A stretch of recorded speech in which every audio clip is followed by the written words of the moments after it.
NS people, আজকে আমরা ঐকিক নিয়মের সেকেন্ড পার্টটা পড়ব। খুবই গুরুত্বপূর্ণ ম্যাথ একটা এখান থেকে আসে। এই যে প্রায় যাওয়া আসা কমা ভাড়া, হ্যাঁ প্রশ্নটা কিরকম হতে পারে আপনি দেখেন একটু। একটি বাড়িতে 20 জনের 35 দিনের খাবার আসে, 5 দিন পর ওই বাড়িতে আরো 10 জন লোক এলে ওই খাবারে কতদিন চলবে?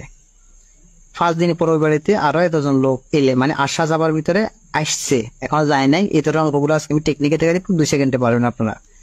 দেখেন এখানে যখন বলবে একটি বাড়িতে এত জনের, একটু বুঝের জিনিস আছে, 20 জনের 35 দিনের খাবার আছে, লোক হচ্ছে 20 জন, 35 দিনের খাবার আছে মনে কর। 5 দিন পর ওই বাড়িতে আরো 10 জন আসছে, কয়দিন পর? 5 দিন পর। 5 দিন পর আসার অর্থ হচ্ছে 35 দিন থেকে 5 দিনের খাবারটা শেষ হয়ে যাবার পরে তো আসছে। তার মানে এখন আমরা 35-এর এখান থেকে 5কে বাদ দিয়ে দিব, এইটাকে আমরা 30 ধরবো। এতটুকু বুঝেন? এখন আমরা 35 হিসাবটাই করবো না। এবার বলছে যে ওই বাড়িতে আরো 10 জন লোক এলে, তাহলে 10 জন আসছে, আগে ছিল কজন? 20 জন। তাহলে এখন আমি যদি এখানে এই 20 জনকে এখানে অ্যাড করে দিই, 10-এর বেশি কত? 30 জন। আমাদের অঙ্কের প্যাটার্ন হচ্ছে মূলত এটাই, বোঝার জন্য বলছি, পরবর্তীটা আর বোঝাবো না, ডিরেক্টলি দেখাবো।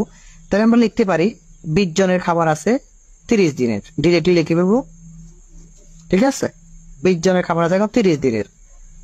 তো 5 দিন পর বাড়িতে 5 দিন চলে যাবার কারণে 30 হচ্ছে, ওই বাড়িতে আরো 10 জন আসার পরে ওই খাবারে কতদিন চলবে? তো আমরা এই 30টাকে নিচে বসাই দিব টেকটিকটা। ঠিক আছে, তাহলে আমাদের ঐকিক নিয়মে করা যাবে। ঐকিক নিয়মে একই কথা, ধরেন এখানে লিখতাম এরকম আর কি, যে 20 জনের খাবার আছে, 30 জনের একদিনের কত, আবার 30 জনের কত, এভাবে বের করতাম, দরকার নাই। আমি ডিরেক্টলি দেখাচ্ছি 30 কেটে দিলাম, আমাদের 20 দিনের খাবার আছে। উত্তর হচ্ছে আমাদের 20 দিন।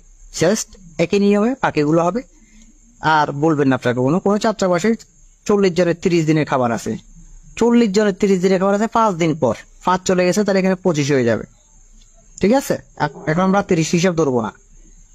আরো 10 জন ছাত্র আসলে তাহলে এখানে 40 ছিল, 10-এর সাথে 40 দিন, এটা 50 হয়ে যাচ্ছে।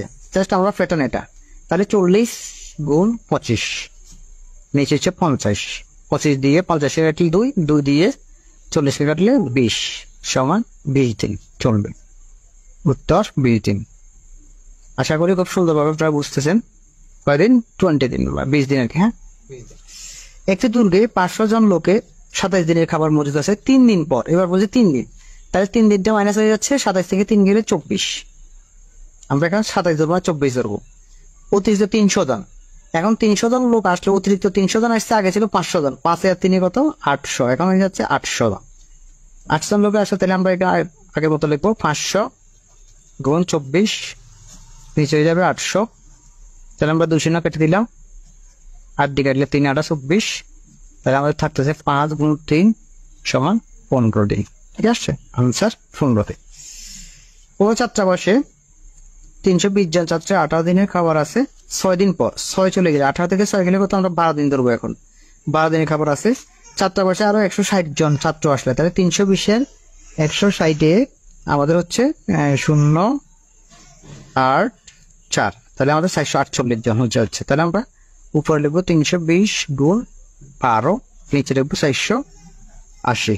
তাহলে আমরা এই 0 কেটে দিলাম, 4 12 48, 7 দিয়ে 32 কাটলে 4 32 সমান 8 দিন। তাহলে আমরা জাস্ট এলে কয়দিন পরে এতজন লোক আসছে এটা। পূর্ণাঙ্গ অ্যানালাইসিস বিষয়ভিত্তিক ক্যাটাগরি সাজেশনটা আমাদের 4 পার্টে বিভক্ত, ম্যাথ অংশ, ইংলিশ অংশ, আর এদিক দিয়ে আছে আমাদের মানে সাধারণ জ্ঞানের পুরো অংশ, আর এখানে বাংলা অংশ। 46তম বিসিএস এর আমাদের 131টা প্লাস কমন ছিল। আর যারা 47 বিসিএস এর জন্য সাজেশন শিট নিতে চান, পূর্ণাঙ্গ শিটটা নিতে পারেন।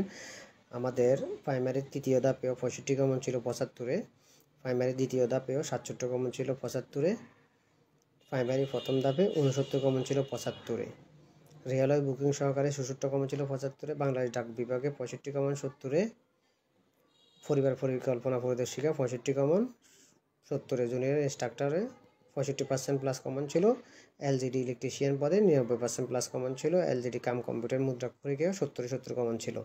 45তম বিসিএস 127 প্লাস কমন ছিল, রেলওয়ে ওয়েম্যান পদে 65 কমন ছিল 70-এর ভিতরে, এলজিডি কার্য সহকারীতে 65 কমন ছিল 70-এ, এনএসআই অফিস সহকারী পদে 63 কমন ছিল, অফিস সহায়ক পদে